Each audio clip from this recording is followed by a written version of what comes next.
طبعًا هتستغربوا لمّا أقول لكم إن ده كان فطارنا النهارده، فعلًا ده كان فطارنا النهارده، لمينا بواقي التلاجة وعملنا فطار النهارده، كمّل الفيديو معايا للآخر واعملوا متابعة للقناة ودوس لايك ربنا يكبر بخاطرك وينوّر لك كل اللي فات لا تعمل متابعة للقناة.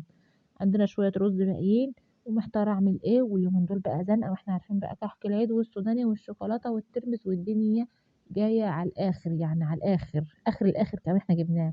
وطبعًا ما ينفعش طبعًا نفوّت الحاجات دي لإنها موسم، فطبعًا هنجيب إن شاء الله حتى من كل حاجة كيلو، يعني كيلو واحد بس كفاية، وطبعًا على قد ما طبعًا ما هو موجود في إحنا طبعًا 6 أفراد،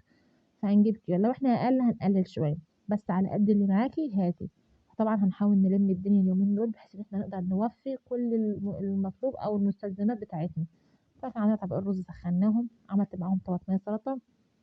والفلفل ده كنت أنا قالياه على السحور جبته كمان، حمّرت معاه طبق بطاطس وسلقت لكل واحد بيضة، وكان عندنا كيس عيش اللي جاي لنا الصبح قطّعناه كمان معاها، وحتة مخلّلة، واليوم عدّى على كده والله العظيم، وفطرنا وقُلنا الحمد لله